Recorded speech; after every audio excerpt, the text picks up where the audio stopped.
Hello everyone, welcome back to Ever Study classes. So guys, आज इस lecture में हम डिस्कस करने वाले हैं मार्केटिंग मैनेजमेंट के प्रीवियस ईयर क्वेश्चंस को। सो यूजीसी नेट दिसंबर 2023 का जो एग्जाम हुआ था उसमें कॉमर्स एंड मैनेजमेंट में जो भी क्वेश्चंस मार्केटिंग मैनेजमेंट से पूछे गए थे, आज उन सभी क्वेश्चंस को हम यहाँ पर डिस्कस करने वाले हैं। So this session would be very instrumental for your upcoming exam preparation. So start करते हैं हमारा आज का ये discussion on marketing management PYQs। So first question is companies use dash when they lack financial resources to carry out direct marketing and when they can earn more by doing so. So देखिए question यहाँ पर हमसे पूछ रहा है कि companies क्या use करेंगी जब उनके पास फाइनेंशियल रिसोर्सेज नहीं है डायरेक्ट मार्केटिंग के लिए, और ऐसा करने से उन्हें बेनिफिट भी होता है। चार ऑप्शंस हमें यहाँ पर दिए गए हैं: इंटरमीडियरीज, इंटरनेशनलाइजेशन, इन्फ्लुएंसर्स या फिर इनोवेशन। तो ये बहुत ही सिंपल क्वेश्चन है, इसमें कुछ भी डिफिकल्ट नहीं है। ऑब्वियस सी बात है, जब कंपनीज के पास फाइनेंशियल रिसोर्सेज नहीं है डायरेक्ट मार्केटिंग करने के, तो ऑब्वियसली कंपनीज क्या यूज करेगी? कंपनी इंटरमीडियरीज यूज करेगी, राइट। डायरेक्ट मार्केटिंग में क्या होता है कि कोई भी प्रोड्यूसर है वो डायरेक्टली पहुंचना चाहता है अपने कंज्यूमर तक, राइट। तो इसको हम कह रहे हैं डायरेक्ट मार्केटिंग। अगर डायरेक्ट मार्केटिंग के लिए फाइनेंशियल रिसोर्सेज नहीं है, so obviously a particular company will take help of intermediaries like wholesalers or retailers, right? बीच में intermediaries आ जाएंगे, right? So बहुत ही easy question है, right answer will be option number 1. Next question is place the following service differentiators in a logical sequence. तो हम service differentiators को logical sequence में लगाना है। Service differentiators क्या होते हैं? Service differentiators का मतलब है वो सारे attributes जो एक सर्विस को दूसरी सर्विस से अलग करते हैं, उसको यूनिक बनाते हैं, तो उनको हम सर्विस डिफरेंशिएटर्स बोलते हैं। हमें लॉजिकल सीक्वेंस में यहाँ पर स्टेप्स को लगाना है कि अगर एक पर्टिकुलर सर्विस आप अवेल कर रहे हो, राइट, सो किस सीक्वेंस में जो सर्विस डिफरेंशिएटर्स हैं उनका बेनिफिट आप लोगे, राइट। सो देखिए यहाँ पर हमारे पास कुछ ऑप्शंस दिए गए हैं: speed and timing of delivery, maintenance and repair, returns, installation, training and consulting and ease of ordering. So देखिए, जब हम इन ऑप्शंस को पढ़ते हैं तो एक चीज यहाँ से काफी क्लियर हो जाती है कि यहाँ पर प्योर सर्विस की बात जो है वो नहीं हो रही है, because maintenance and repair, right. So एक सर्विस अगर आप ले रहे हैं, राइट, सो प्योर सर्विस की बात यहाँ पर नहीं हो रही, जैसे कि टीचिंग, राइट, वहां पर कोई मेंटेनेंस और रिपेयर नहीं है। आप कोई लीगल सर्विस ले रहे हैं, वहां कोई मेंटेनेंस और रिपेयर नहीं है। तो यहाँ पर किस टाइप की सर्विस की बात हो रही है? जो हमें किसी प्रोडक्ट के साथ में मिलती है, जैसे कि फॉर एग्जांपल आप एक एसी परचेज करते हो, राइट। तो वो एसी आपने परचेज किया, अब उसके साथ आपको कंपनी कुछ सर्विसेज प्रोवाइड करती है, राइट। तो उस तरह की सर्विस की बात यहाँ पर हो रही है। सो फर्स्ट स्टेप क्या होगा? सर्विस डिफरेंशिएटर्स की बात हम करेंगे। हमको आपको कोई पर्टिकुलर सर्विस चाहिए, मान लो एसी का ही हम एग्जांपल लें, आपको एक एसी बाई करना है, तो फर्स्ट स्टेप क्या होगा? ईज ऑफ ऑर्डरिंग, राइट, कि ऑर्डर आप उसको काफी अच्छे से कर पा रहे हो, राइट। सो सबसे पहले क्या आ जाएगा? Ease of ordering. Ease of ordering के बाद जो नेक्स्ट स्टेप आएगा that would be speed and timing of delivery, right, कि कितना अच्छे से एक कंपनी डिलीवर कर पा रही है उस पर्टिकुलर प्रोडक्ट को। आपने एक एसी ऑर्डर करा, राइट, सबसे पहले ई हो गया, देन ए, सबसे पहले आपने एक एसी ऑर्डर किया। अब उस एसी को कितनी जल्दी आपके पास डिलीवर एक कंपनी कर पाएगी, right. What would be the next step? Next step would be the installation, training and consulting. Obviously ना, logically देखो, चलो आपके पास एसी डिलीवर हो गया, अब नेक्स्ट स्टेप क्या होगा? इंस्टॉलेशन उसकी करनी है, आपको ट्रेनिंग प्रोवाइड करनी है कि किस तरह से आपको उस एसी को यूज करना है, सो कंसल्टेशन आएगा, right. Next step would be D, right. इसके बाद आएगा हमारे पास मेंटेनेंस एंड रिपेयर, कि किस तरह से उसको कंपनी मेंटेन करती है, जब भी आपको जरूरत पड़ती है मेंटेनेंस की, रिपेयर की, तो कितना जल्दी आप तक जो है कंपनी के एग्जीक्यूटिव्स पहुंचते हैं। और एट द एंड क्या आएगा? Return, right. सो क्या सीक्वेंस हमारी यहाँ पर हो जाएगी?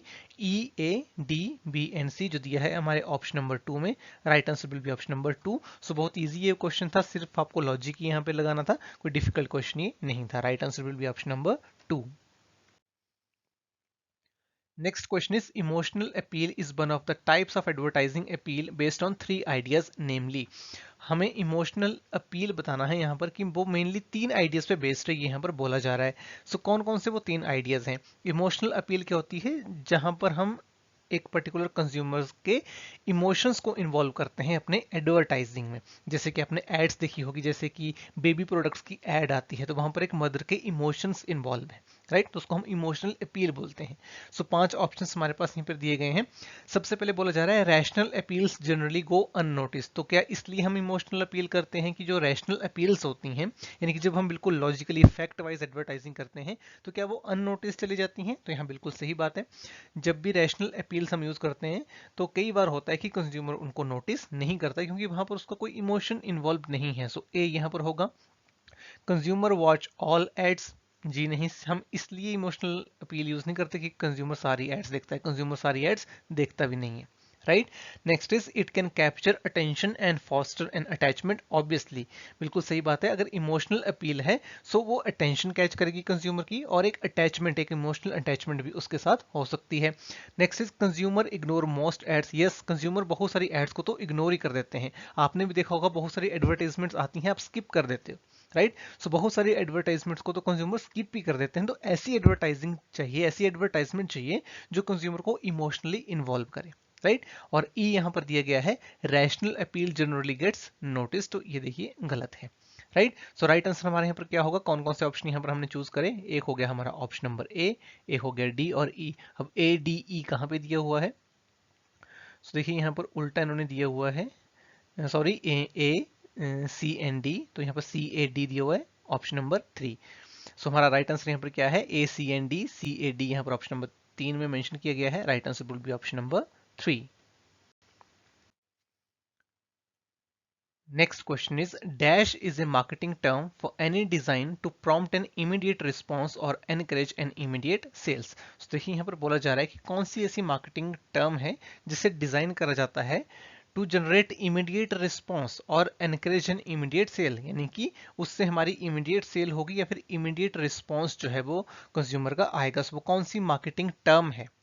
तो ऑप्शंस दिए गए हैं, call for promotion, call for activity, call to action and call to aspiration. तो देखिए यहाँ पर इस क्वेश्चन का जो राइट आंसर हमारा होगा that will be option number 3 which is call to action. तो देखिए कॉल टू एक्शन एक वर्ड या फिर एक फ्रेज है जो which prompts action basically, right. ये एक मार्केटिंग टर्म है जिसकी हेल्प से हम ऑडियंस का जो अटेंशन है वो गेन करते हैं और इमीडिएट रिस्पॉन्स जो है वो कंज्यूमर का आता है। सो कॉल फॉर एक्शन का अगर मैं आपको एग्जांपल दूं तो आपने बहुत बार देखा होगा, जैसे कोई वेबसाइट आप यूज करते हैं तो वहां पर इस तरह का एक बॉक्स बन के आ जाता है, राइट, कि डाउनलोड नाउ उसके ऊपर लिखा होता है, राइट, या फिर बॉक्स में लिखा होता है क्लिक हेयर, राइट। तो इस तरह के जो प्रॉम्प्ट्स होते हैं ना उसको हम कॉल टू एक्शन बोलते हैं। वो क्या करता है, वो कंज्यूमर का जो अटेंशन है उसको गेन करता है और इमीडिएट रिस्पॉन्स उससे आता है। या फिर कई बार हमें लिंक्स आते हैं कंपनीज की तरफ से, उसके साथ जो है वो एक लिंक दे दिया होता है, एक मैसेज आएगा उसके साथ लिंक दिया हुआ है, ईमेल हमें आती है उसके ऊपर साथ में एक लिंक दिया होता है कि इस लिंक के ऊपर क्लिक करो to get more knowledge about this और something, click here to get discount और समथिंग, राइट। तो इस तरह के जो फ्रेसेस होते हैं उसको बोला जाता है कॉल टू एक्शन, जिससे इमीडिएट रिस्पॉन्स कंज्यूमर का आता है। Right answer will be option number 3। Next हमारा मैच द फॉलोइंग टाइप का क्वेश्चन है। हमें यहाँ पर टारगेटिंग से रिलेटेड कुछ कंसेप्ट्स दिए हुए हैं और दूसरी तरफ उनकी डेफिनेशन मेंशन्ड है, राइट। सो हम इनको मैच करके बताना है कि राइट आंसर जो है वो क्या होगा। सो देखिए सबसे पहले यहाँ पर दिया गया है टारगेट कंपैटिबिलिटी। अब टारगेट कंपैटिबिलिटी क्या होती है? Target compatibility is basically the reflection of the company's ability to create superior customer value. एक कंपनी क्या अपने कस्टमर्स के लिए सुपीरियर वैल्यू क्रिएट कर पा रही है या नहीं कर पा रही है, उसको हम बोलते हैं टारगेट कंपैटिबिलिटी। इस टारगेट मार्केट से रिलेटेड देखो ये टर्म्स है, राइट। तो किसी भी मार्केट को हम टारगेट कर रहे हैं उसके साथ कंपनी की जो कंपैटिबिलिटी है वो कब आएगी? जब एक कंपनी सुपीरियर वैल्यू क्रिएट कर पा रही है उस पर्टिकुलर टारगेट मार्केट के लिए, राइट। सेकेंड है technical targeting. Technical targeting is ways in which company can reach strategically important customers. तो आपने स्ट्रेटेजी का कंसेप्ट पढ़ा होगा, उसमें हम क्या पढ़ते हैं कि हम एक पर्टिकुलर स्ट्रेटेजी बनाते हैं और उस स्ट्रेटेजी को इम्प्लीमेंट करने के लिए भी यूज सम टैक्टिक्स, राइट। जो हमारे शॉर्ट टर्म एक्शंस होते हैं उनको हम टेक्टिक्स बोलते हैं। सो टेक्टिकल टारगेटिंग क्या हो जाएगी कि किस तरह से कंपनीज अपने स्ट्रेटेजिकली इंपॉर्टेंट कस्टमर्स को जो है वो उन तक कैसे पहुंच रही है, किस तरह से उनके साथ डील कर रही है। सो बी के साथ हो जाएगा 4th। नेक्स्ट है हमारा टारगेट अट्रैक्टिवनेस, इसके साथ हम मैच करेंगे 1 को। Reflects the ability of a market segment to create superior value for the company.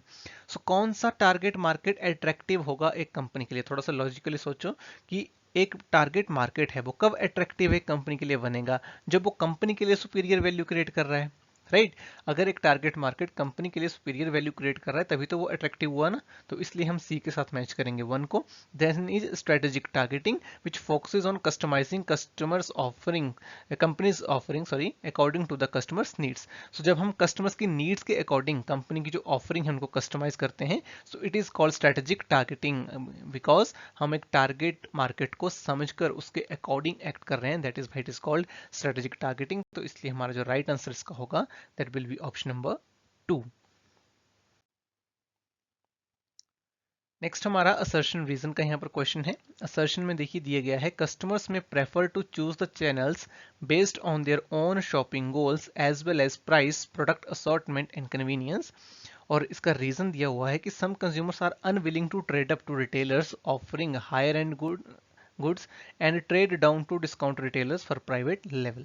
सो ये क्वेश्चन में यहाँ पर हमारे पास असर्शन और रीजन दी हुई है, और असर्शन हमारी कह रही है कि जो कंज्यूमर्स हैं वो जो चैनल्स को यूज करते हैं कि जिनके थ्रू वो प्रोडक्ट्स और सर्विसेज को अवेल करते हैं, वो अपने शॉपिंग गोल्स, प्राइस, प्रोडक्ट असॉर्टमेंट्स और कन्वीनियंस के अकॉर्डिंग उसे चूज कर सकते हैं। सो बिल्कुल सही बात है, कोई भी कस्टमर है वो किसी चैनल को कैसे यूज करेगा, अपने शॉपिंग गोल्स के अकॉर्डिंग, प्राइस के अकॉर्डिंग, प्रोडक्ट असॉर्टमेंट के अकॉर्डिंग, या फिर अपनी एक्सपीरियंस अपने कन्वीनियंस के अकॉर्डिंग, राइट। और उसका रीजन ये हो रहा है कि जो कुछ कंज्यूमर्स होते हैं they are unwilling to trade up to retailers offering higher end goods, यानी कि जो लग्जरी गुड्स, महंगी गुड्स रिटेलर्स प्रोवाइड कर रहे हैं वो उनके पास नहीं जाना चाहते। और इट इज ऑल्सो पॉसिबिलिटी कि जो डिस्काउंट रिटेलर्स हैं जो ऐसी गुड्स एंड सर्विसेज सेल कर रहे हैं जो काफी कम प्राइस पे आती हैं, वो उनके पास भी नहीं जाना चाहते, इसलिए वो प्राइस, प्रोडक्ट असॉर्टमेंट्स और अपनी कन्वीनियंस के अकॉर्डिंग और शॉपिंग गोल्स के अकॉर्डिंग चैनल्स को चूज करते हैं।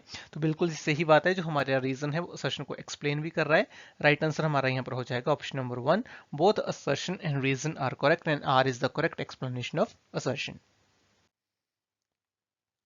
Next question is the concept of product life cycle is based on which of the following key assumptions। तो प्रोडक्ट लाइफ साइकिल का कंसेप्ट हमारे मार्केटिंग में होता है।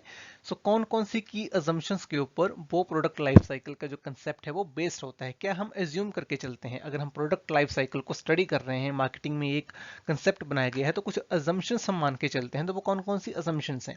सो पहले देखिए दिया गया है कि profits remain stable at different stages of product life cycle. क्या हम प्रोडक्ट लाइफ साइकिल को इसलिए स्टडी करते हैं कि जो प्रॉफिट है वो स्टेबल रहता है सभी जो प्रोडक्ट लाइफ साइकिल की स्टेजेस होती हैं। कौन कौन सी स्टेजेस हमारे पास होती हैं, हमारे पास स्टेजेस इस तरह से हमारा प्रोडक्ट लाइफ साइकिल होता है।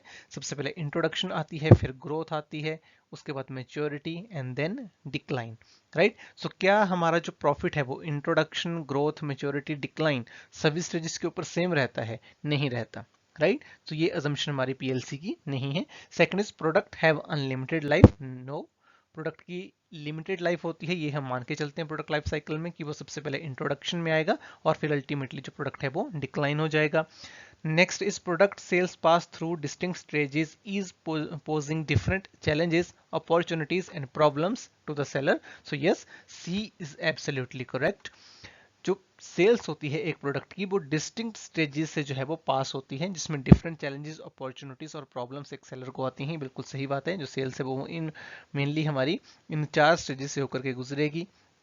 डी यहाँ पर दिया गया है products require different marketing, financial, manufacturing, purchasing and human resource strategies in each of the life cycle stages. तो यस, जितनी भी हमारी लाइफ साइकिल की स्टेजेस हैं, इंट्रोडक्शन, ग्रोथ, मैच्योरिटी और डिक्लाइन, हमें डिफरेंट फाइनेंशियल रिसोर्सेज वहाँ पर चाहिए, डिफरेंट तरह की ह्यूमन रिसोर्स स्ट्रेटजीज चाहिए, different marketing and promotion strategies चाहिए, right. And products have limited life. तो ये भी बिल्कुल सही बात है। सो सी डी ई हमारा यहाँ पर आंसर होगा। Right answer will be option number 4। ये तीनों ही हमारे प्रोडक्ट लाइफ साइकिल की assumptions होती हैं।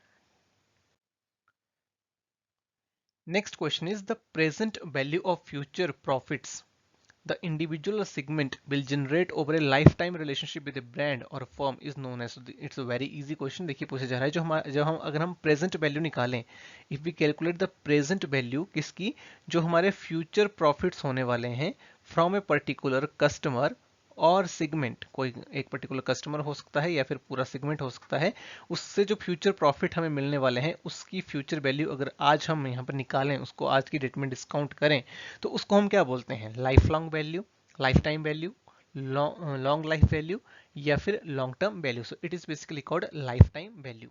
लाइफ टाइम वैल्यू क्या होती है कि जो वैल्यू हमें मिलने वाली है एक कस्टमर से over the period of time, उसके पूरे लाइफ टाइम में, right. So customer value and customer lifetime value, दो कंसेप्ट बेसिकली यहाँ पर आते हैं। सो कस्टमर वैल्यू क्या होती है, average value of sale into average number of transactions, right. और कस्टमर लाइफ टाइम वैल्यू हमारी होती है जब हमारी कस्टमर वैल्यू निकल कर आती है, when you multiply that with the average customer life span, यानी कि कितने लंबे टाइम तक कस्टमर हमारे साथ बना रहेगा। When you multiply customer value with the average customer life span, it is called life time value, customer lifetime value. Right answer will be option number 2.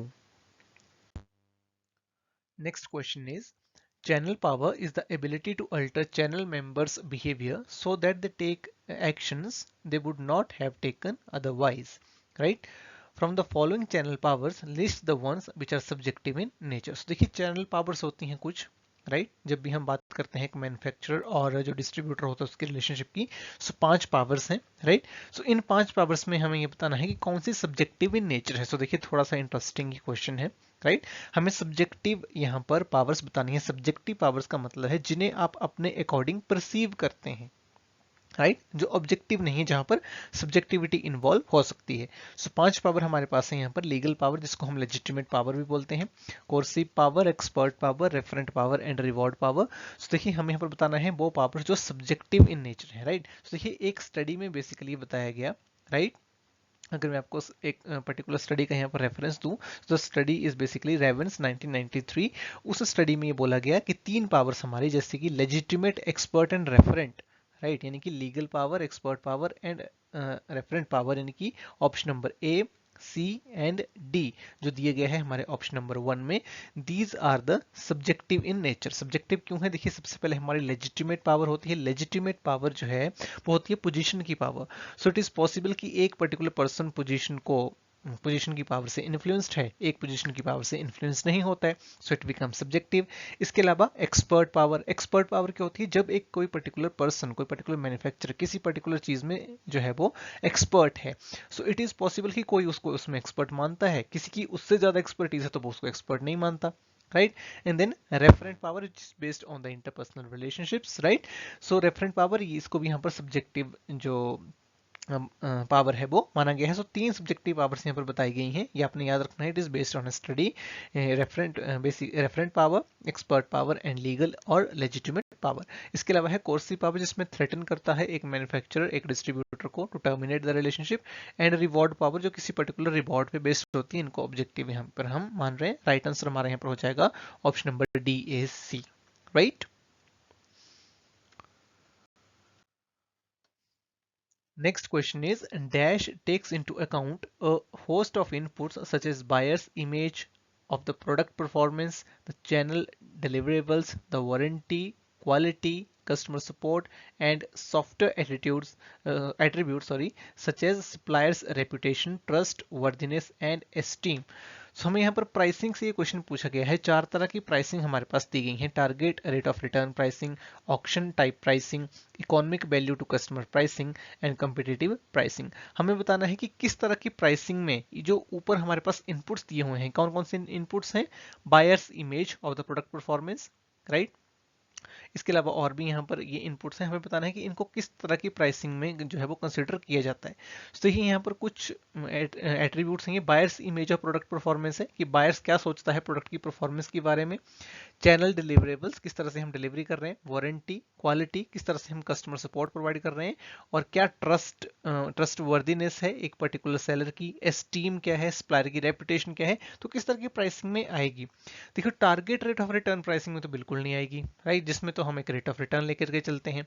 Auction type pricing ये भी नहीं आएगी, जैसे आपको ईबे वगैरह पे देखने को मिलेगी। कंपिटिटिव प्राइसिंग में भी ये नहीं आएगा। सो एक ही यहाँ पर ऑप्शन रेलिवेंट है, that is economic value to customer pricing, right. So right answer हमारा यहाँ पर हो जाएगा option number 3। It is related to the perceived value pricing, right, कि कस्टमर क्या प्राइस जो है वो परसीव कर रहा है और ये किसके ऊपर बेस्ड होगा, जो भी हमारे पास यहाँ पर एट्रीब्यूट्स इस क्वेश्चन में मेंशन है। So economic value to customer pricing हमारा यहाँ पर राइट आंसर हो जाएगा। Right answer will be option number 3. Next question is, which amongst the following methods is not a method of generating sales leads in personal selling. So personal selling हमारी क्या होती है, जहां पर हम फेस टू फेस जो है वो कस्टमर को मिलते हैं, राइट। तो उसको हम पर्सनल सेलिंग बोलते हैं। हमें बताना है कि यहाँ पर 4 हमारे पास मेथड्स दिए हुए हैं ऑप्शन में, referrals, networking, coupons and cold calls. Personal selling में किसकी हेल्प से हम लीड्स जनरेट नहीं कर सकते? तो देखिए, पर्सनल सेलिंग में रेफरल्स का यूज भी होता है, नेटवर्किंग का यूज भी होता है, कोल्ड कॉलिंग भी हम करते हैं। कोल्ड कॉलिंग होती है कि एक हमारे पास नंबर्स का डेटाबेस है, उसमें जितने भी नंबर्स हैं उनके ऊपर हम कॉल कर रहे हैं। लेकिन कूपन्स जो है, इससे हम पर्सनल सेलिंग में जो लीड्स हैं वो जनरेट नहीं करते हैं। कूपन हमारी एक सेल्स प्रमोशन टेक्निक है जो हम शॉर्ट टर्म सेल्स जनरेट करने के लिए करते हैं। सो राइट आंसर हमारा यहाँ पर होगा ऑप्शन नंबर 3। ऑप्शन नंबर 3 में जो कूपन्स दिया हुआ है ये पर्सनल सेलिंग की सेल्स लीड्स को जनरेट करने का मेथड नहीं है। Rest all 3 are the methods which are used in personal selling to generate leads such as referrals, networking and cold calls. Next question is, the location focus for service firms should be on determining the volume of customers and revenue. The major determinants of volume of customers and revenue are. So देखिए यहाँ पर question पूछा जा रहा है कि जो location focus है सर्विस फॉर्म्स का, यानी कि उन्हें कहाँ से ऑपरेट करना चाहिए, that should be on determining the volume of customers and revenue, यानी कि आपका रेवेन्यू भी उससे बढ़े, आपके कस्टमर्स भी बढ़े। सो मेजर डिटर्मिनेंट्स क्या होंगे कस्टमर्स और रेवेन्यू के वॉल्यूम के? तो देखिए सबसे पहला ऑप्शन दिया गया है service and image compatibility with demographics of customers drawing area. तो जो हमारे सर्विस है और जो भी हमारी ब्रांड इमेज है क्या वो कंपैटिबल होनी चाहिए जिस भी एरिया में हम सर्व कर रहे हैं उसके डेमोग्राफिक से? Yes, this is required.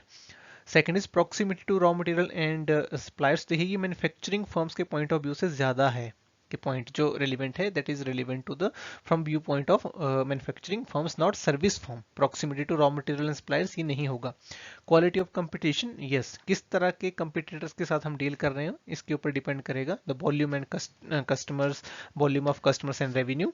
Third is uniqueness of firms and competitors location. So firms की यूनिकनेस क्या है और कंपटीटर्स की लोकेशन क्या है? Yes, this would also matter कि क्या यूनिकनेस है हमारी फर्म्स की और जो हमारे कंपटीटर्स हैं उनकी लोकेशन क्या है, और इसके साथ operating policies of the competitors ये यहाँ पर इन्फ्लुएंस नहीं करेगा। सो राइट आंसर हमारा यहाँ पर हो जाएगा option number 3 which is A, C and D only. Next question is, a channel structure in which producers, wholesalers and retailers act as a unified system. One channel member owns the other and has contracts with them or has so much power that they operate, right. तो देखिए यहाँ पर क्या बोला जा रहा है कि वो कौन सा चैनल स्ट्रक्चर है जहां पर जो प्रोड्यूसर्स हैं, होलसेलर्स हैं और रिटेलर्स हैं वो एक यूनिफाइड सिस्टम की तरह जो है वो काम करते हैं, राइट। जहां पर एक चैनल मेंबर दूसरे को ओन करता है और उनके साथ में जो है वो कॉन्ट्रैक्ट्स भी होते हैं या फिर उनके पास पावर भी होती है दूसरे को एक दूसरे को इन्फ्लुएंस करने की, right. So the above description pertaining to which of the following concept, किस कंसेप्ट से रिलेटेड जो है ये स्टेटमेंट दी गई है? आपके ऑप्शंस हैं conventional distribution channel, vertical marketing system, franchise system या फिर हॉरिजॉन्टल मार्केटिंग सिस्टम। तो देखिए इस क्वेश्चन का राइट आंसर हमारा यहाँ पर हो जाएगा option number 2 which is vertical marketing system, जिसको हम शॉर्ट में BMSP बोलते हैं। वर्टिकल मार्केटिंग सिस्टम में क्या होता है, जो भी प्रोड्यूसर्स हैं, होलसेलर्स हैं या फिर रिटेलर्स हैं, इनकी डिस्ट्रीब्यूशन हमारे नेटवर्क में जितने भी मेंबर्स हैं जो डिफरेंट लेवल्स के ऊपर हैं वो एक यूनिफाइड सिस्टम की तरह काम करते हैं, इंटीग्रेटेड मैनर में काम करते हैं। इसका ऑपोजिट क्या होता है? हॉरिजॉन्टल मार्केटिंग सिस्टम, जहां पर इंटीग्रेटेड मैनर में ही काम होता है लेकिन सेम लेवल पे होता है, जिसकी होलसेलर होलसेलर, रिटेलर रिटेलर या फिर प्रोड्यूसर प्रोड्यूसर। लेकिन जब प्रोड्यूसर होलसेलर रिटेलर के साथ में मिलकर के काम करते हैं कि इंटीग्रेटेड सिस्टम में, उसको हम वर्टिकल मार्केटिंग सिस्टम बोलते हैं। Right answer will be option number 2।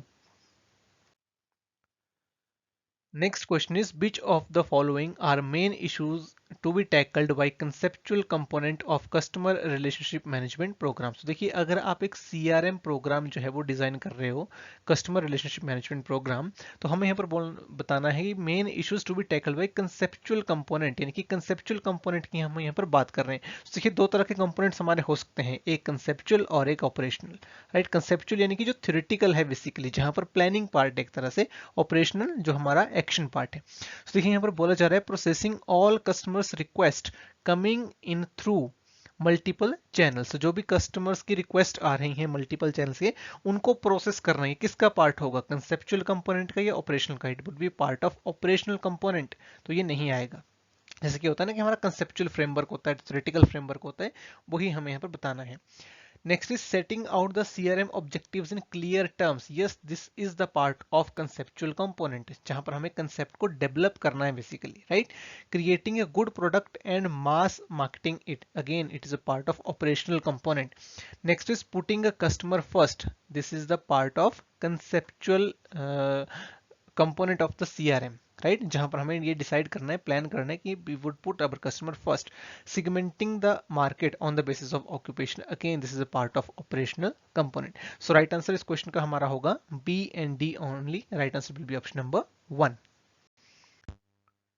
Next हमारा मैच द फॉलोइंग टाइप का क्वेश्चन है। हमें लिस्ट 1 में कंज्यूमर डिसीजन रूल दिए हैं, right. Conjunctive, disjunctive, effect, referred and majority vote, और लिस्ट 2 में उसके रैशनल दिए हुए हैं for applying the decision rule. So हमें रैशनल्स को पढ़ना है और उसे डिसीजन रूल के साथ मैच करना है। तो सबसे पहले देखिए दिया गया है, I bought the smartphone app with the highest overall rating. अगर मैं रेटिंग के अकॉर्डिंग स्मार्टफोन को बाय कर रहा हूँ तो it is basically effect referred, यानी कि दूसरों से मैं इन्फ्लुएंस्ड हूँ कि दूसरे क्या बोल रहे हैं उसके अकॉर्डिंग में बाय कर रहा हूँ, right. Next is I downloaded the smartphone app that had the most download, जिसके सबसे ज्यादा डाउनलोड्स थे उस ऐप को मैंने डाउनलोड किया, this is majority vote, right. Next is I selected the smartphone app that had no bad features, जिसके कोई भी बैड फीचर्स नहीं थे, इसको हम बोलते हैं conjunctive rule. Conjunctive decision rule होता क्या है बेसिकली, जहां पर एक consumers minimum cut off point जो है वो डिसाइड करता है फॉर ईच एट्रीब्यूट्स, जितने भी एट्रीब्यूट्स हैं उन सभी एट्रीब्यूट्स के लिए एक मिनिमम कट ऑफ जो है वो डिसाइड होती है, उसके अकॉर्डिंग यहाँ पर प्रोडक्ट को खरीदा जाता है। देखिए तभी यहाँ पर बोला जा रहा है कि I selected the smartphone app that had no bad feature, जिसका कोई भी बैड फीचर नहीं है। और लास्ट है I picked the smartphone app that excelled in at least one attribute. So जब हम एटलीस्ट वन एट्रीब्यूट देखते हैं कि कम से कम ये चीज तो होनी ही चाहिए, एटलीस्ट एक एट्रीब्यूट में तो वो एक्सेल होना ही चाहिए। जैसे मान लो कोई स्मार्टफोन आपने खरीदा, 5 उसके एट्रीब्यूट्स हैं, कोई भी आप मान लो उसका कैमरा है, उसकी परफॉर्मेंस है, उसका लुक है, और आपने देखा कि कम से कम कैमरा में तो ये एक्सेल करना ही चाहिए और उसके अकॉर्डिंग खरीदा, it is called disjunctive rule. So right answer हमारा क्या हो जाएगा यहाँ पर, right answer will be option number 3। A के साथ मैच होगा 3, बी के साथ 4, सी के साथ 1 एंड डी के साथ 2। Next question is, as per Rice and Trout, which one of the following is not a standard criteria for successful positioning? So देखिए यहाँ पर Rice and Trout ये ऑथर हैं, इन्होंने कुछ स्टैंडर्ड्स क्राइटेरिया मेंशन करे for the successful positioning of A product. तो हमें बताना है कि कौन सा क्राइटेरिया नहीं है उसमें। सो दिया गया है यहाँ पर देखिए ऑप्शंस में, कंपिटिटिवनेस, कंसिस्टेंसी, क्रेडिबिलिटी एंड कमिटमेंट। सो अगर हम यहाँ पर क्राइटेरिया की बात करें जो राइस एंड ट्रॉट ने दिया, तो उन्होंने जो क्राइटेरिया दिया देखिए उसमें दिया गया है clarity, consistency, credibility and competitiveness. तो कौन सा ऑप्शन नहीं है, 4, commitment. So right answer will B commitment. देखिए याद रखना है 4 C's भी आप इनको बोल सकते हैं पोजिशनिंग के, by rice and trot, clarity, consistency, credibility and competitiveness. Commitment इसमें नहीं है, इसलिए हमारा राइट आंसर हो जाएगा option number 4। Next question is, making the brand a meaningful part of consumer conversations and likes by fostering direct and continuous customer involvement in shaping brand conversations, experiences and community. The above description pertaining to which of the following concepts? देखिए कुछ concepts यहाँ पर हमारे पास mentioned हैं। हमें बताना है कि जो हमारी brand है उसे customer conversations का एक meaningful part जब हम बना देते हैं, जब consumer brand conversation में completely involve हो जाता है, उसकी कंटिन्यूस इन्वॉल्वमेंट उसमें होती है और एक तरह से ब्रांड कम्युनिटी हमारी बन जाती है, तो इस कंसेप्ट को हम क्या बोलते हैं, customer generated marketing, societal marketing concept, customer relationship management या फिर customer engagement marketing. So the right answer will be option number 4, which is called customer engagement marketing. Customer engagement marketing का मतलब है कंज्यूमर्स को हम एंगेज करके चलते हैं, यानी कि जो भी हमारी मार्केटिंग कम्युनिकेशंस हैं, जो भी हमारी ब्रांड कम्युनिकेशंस हैं, उसमें हमारा जो कंज्यूमर है वो कंप्लीटली इन्वॉल्व होना चाहिए हमारी ब्रांड कम्युनिकेशंस में, राइट, सो दैट जो हमारी ब्रांड है वो एक मीनिंगफुल पार्ट बन जाए, जो हमारी ब्रांड है वो एक मीनिंगफुल पार्ट बन जाए कंज्यूमर्स कन्वर्सेशंस का। So it is basically called customer engagement, यानी कि हम कस्टमर्स को एंगेज करके चल रहे हैं। So right answer will be option number 4। Next हमारा असर्शन रीजन का सवाल है। असर्शन यहाँ पर दी गई है, a brand is an important corporate source. देखिए बोला जा रहा है कि एक ब्रांड जो है एक इंपॉर्टेंट कॉर्पोरेट सोर्स होता है और उसका रीजन दिया गया है, a brand embodies all the characteristics of a company's product in the minds of consumers. So एक ब्रांड क्या इंपॉर्टेंट कॉर्पोरेट रिसोर्स है. कॉर्पोरेट रिसोर्स मतलब जो भी हमारा कॉर्पोरेट है, जो भी हमारी कंपनी है, उसका एक इंपॉर्टेंट सोर्स है जो उसकी इमेज को डिपिक्ट करता है. तो यस, ब्रांड है. रीजन उसको दिया गया है कि ब्रांड में वो सारी कैरेक्टरिस्टिक्स आती हैं, कंपनी के प्रोडक्ट की सारी कैरेक्टरिस्टिक्स आ जाती हैं जो एक कंज्यूमर के माइंड में होती हैं. सो रीजन भी सही है और रीजन करेक्टली हमारी असर्शन को एक्सप्लेन भी कर रहा है. तो राइट आंसर हमारा यहाँ पर होगा option number 1. Both assertion and reason are correct and reason is the correct explanation of assertion. Next question is which of the following are unique features of services. हमें यहाँ पर यूनिक फीचर्स बनाने हैं services के. तो कुछ statements हमारे पास यहाँ पर दी गई हैं. देखिए सबसे पहले दिया गया है कि सर्विसेज आर नॉन पर्शिएबल. सो क्या सर्विसेज जो है वो नॉन पर्शिएबल होती हैं? यस, ये बिल्कुल सही बात है. जो सर्विसेज हैं वो नॉन पर्शिएबल होती हैं. नॉन पर्शिएबल का मतलब क्या है? नॉन पर्शिएबल का मतलब है कि एक जो प्रोडक्ट है, ये जो हमारी एक सर्विस होती है, उन सर्विसेज को आप स्टोर नहीं कर सकते for the future use. Services can not be stored for the future use और उसको हम बोलते हैं नॉन पर्शिएबिलिटी. तो यस, ये बिल्कुल सही बात है. यहाँ पे आगे बोला जा रहा है कि services has inseparability of production and consumption. So जो सर्विसेज है उनकी इनसेपरेबिलिटी होती है प्रोडक्शन की और कंजम्पशन की. तो क्या ये सही बात है? जी नहीं, ये गलत बात है. राइट, इनसेपरेबिलिटी होती है लेकिन किसकी? जो प्रोडक्शन है, प्रोडक्शन और प्रोड्यूसर की, ना कि कंज्यूमर की. राइट, आपने पढ़ा होगा सर्विसेज जो है they are produced and consumed at the same time. Right, services are produced and consumed at the same time. Inseparability होती है सर्विस प्रोडक्शन एंड उसके प्रोड्यूसर की. Next is services have the quality of perfect standardization. Perfect standardization product की हम कर सकते हैं, service की नहीं कर सकते. Services have characteristics of variability. Yes, variability services की कैरेक्टरिस्टिक्स होती है, यानी कि वेरी करती हैं. सर्विसेज जब भी आप एक कस्टमर को सर्विस दे रहे हो, दूसरे को आप प्रोवाइड करोगे तो उसमें वेरिएबिलिटी आ जाएगी. Services are highly tangible so can be touch. तो बिल्कुल ही गलत बात यहाँ पर देखिए दी गई है. सो राइट आंसर इस क्वेश्चन का हमारा यहाँ पर हो जाएगा option number 1 which is A and D only. Next question is furnishing retailer company opens a new generation of furniture galleries that are part store, part interior design studio and part restaurant. This is an example of which of the following. So देखिए आपसे यहाँ पर पूछा जा रहा है कि furnishing retailer company ने एक न्यू जनरेशन फर्नीचर गैलरीज को ओपन किया जो जिसका कुछ पार्ट जो है वो स्टोर है. राइट, कुछ पार्ट इंटीरियर डिजाइन स्टूडियो है तो कुछ पार्ट जो है वो रेस्टोरेंट है. तो ये किसका एग्जांपल है? Franchise retailing, experiential retailing, departmental store retailing या फिर मेगा रिटेलिंग. तो देखिए यहाँ पर हो क्या रहा है, जो कंपनी है उसने एक न्यू जनरेशन फर्नीचर गैलरी खोली है जिसके 3 पार्ट्स हैं बेसिकली, यानी कि 3 तरह का अलग अलग एक्सपीरियंस कस्टमर को वहां पर हो रहा है. That is store as well, that is interior design studio also, that is part restaurant also, there is a restaurant in that also. Right, so इसको हम क्या बोलेंगे? It is called experiential retailing. Right, right answer will be option number 2 which is experiential retailing. Experiential retailing होती है जहां पर एक unique experience आप कस्टमर के लिए क्रिएट करते हो. राइट, सो राइट आंसर यहाँ पर हमारा ऑप्शन नंबर 2 हो जाएगा.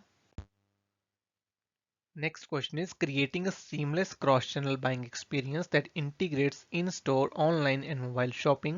The above is description of which one of the following. So आप cross-channel buying experience customer के लिए create कर रहे हो जो integrate करता है in-store, online और mobile shopping को, तो उसको हम क्या बोलेंगे? ऑप्शन हमें दिए गया है in store marketing, direct marketing, omni channel retailing, online marketing and digital marketing. So right answer देखिए इस क्वेश्चन का हमारा यहाँ पर हो जाएगा option number 2 which is C only and that is omni channel retailing. अब ओमनी चैनल रिटेलिंग क्या होती है? ओमनी चैनल का बेसिकली देखिए मतलब होता है कि जो भी हमारे चैनल्स हैं जिनके थ्रू हम कस्टमर को सेल कर रहे हैं, जैसे कि इन स्टोर हो गया, ऑनलाइन हो गया, मोबाइल शॉपिंग हो गया, उन सबको हम इंटीग्रेट कर देते हैं. ये एक ऐसी रिटेल स्ट्रेटेजी होती है जिसका पर्पस है कंज्यूमर को consistent and personalised shopping experience जो है वो प्रोवाइड कराना across all platforms and channels. यानी कि जितने भी हमारे प्लेटफॉर्म्स हैं, चैनल्स हैं, वहां पर जो कंज्यूमर को एक्सपीरियंस हो वो एक जैसा हो, कंसिस्टेंट हो और पर्सनलाइज्ड हो, उसको हम ओमनी चैनल मार्केटिंग या फिर ओमनी चैनल रिटेलिंग बोलते हैं. तो इसलिए हमारा राइट आंसर यहाँ पर हो जाएगा option number 2. Next question is customers who are open to new ideas and are among the first to try new products services और प्रैक्टिसेस आर कॉल्ड एज। तो वो कौन से कंज्यूमर्स होते हैं जो नए आइडियाज को सबसे पहले अडॉप्ट कर लेते हैं, नए प्रोडक्ट, नए सर्विस या फिर नई प्रैक्टिसेस को। Options are dogmatic, laggards, innovators और अर्ली मेजोरिटी। सो बहुत ही इजी क्वेश्चन है, राइट। राइट आंसर इसका हमारा हो जाएगा option number 3, innovators. Next question is arrange the following components of value delivery process in proper sequence from first to sixth step। तो हमें यहाँ पर वैल्यू डिलीवरी प्रोसेस को प्रॉपर सीक्वेंस में लगाना है from first to sixth step, right. तो देखिए सबसे पहला स्टेप हमारा क्या होगा, सबसे पहले तो हमें वैल्यू को सिलेक्ट करना पड़ेगा, उसको एक्सप्लोर करना पड़ेगा। तो सबसे पहला स्टेप हमारा आएगा ई, राइट। सबसे पहले हम वैल्यू को सिलेक्ट करेंगे, उसको एक्सप्लोर करेंगे। सबसे पहले तो हमें ये डिसाइड करना पड़ेगा ना कि हम क्या वैल्यू जो है वो कंज्यूमर को प्रोवाइड करेंगे। सो जब हमने ये डिसाइड कर लिया कि क्या वैल्यू हम कंज्यूमर को प्रोवाइड करेंगे, हम उस वैल्यू को क्रिएट करेंगे। Next step would B F, right. तो सबसे पहले हमने वैल्यू को सिलेक्ट किया, उसके बाद हमने वैल्यू को क्रिएट किया। क्रिएट करने के बाद we will communicate that value to the customer, right. तो क्रिएट करना ही इंपॉर्टेंट नहीं है, उसके बाद हम उसको कम्युनिकेट करेंगे कंज्यूमर को। जब हमने कम्युनिकेट कर दिया कंज्यूमर को कि हाँ ये वैल्यू हम आपको प्रोवाइड करेंगे, उसके बाद we have to deliver that value. Then next step would be D. Value deliver करने के बाद we will capture the value back from the market. What does it mean? It means market में जो हमारी अब वैल्यू चली गई है, हमें उसको कंटिन्यूसली हार्नेस करना है, राइट। अपने प्रॉफिटेबिलिटी के लिए, कस्टमर्स के बेटर एक्सपीरियंस के लिए, as well as through pricing, यानी कि हमें कंपटीटर्स के कंपैरिजन में एक बेटर प्राइस प्रोवाइड करना है, बेटर प्रमोशन करनी है। सी आ जाएगा। सी के बाद जो हमारा नेक्स्ट स्टेप होगा that would B enhancing the value including sustaining the value. हमें कंटिन्यूस बेसिस के ऊपर उस वैल्यू को एनहांस करना पड़ेगा सो दैट वो सस्टेनेबल हो, वो लॉन्ग टर्म तक चले। तो ये हमारी राइट सीक्वेंस यहाँ पर हो जाएगी E F A D C B, जो दी है हमारे ऑप्शन नंबर 1 में। Right answer will be option number 1। सो ये था हमारा आज का सेशन जिसमें हमने मार्केटिंग मैनेजमेंट के प्रीवियस ईयर क्वेश्चंस को डिस्कस किया। आई होप आपने इस लेक्चर से बहुत कुछ सीखा होगा, आपकी काफी अच्छी प्रैक्टिस इससे हुई होगी। So these are the courses which Ever Study Classes offer for various exam preparations. You can check out these courses on Ever Study Classes website as well as on app. Thanks for joining. Wish you all the very best.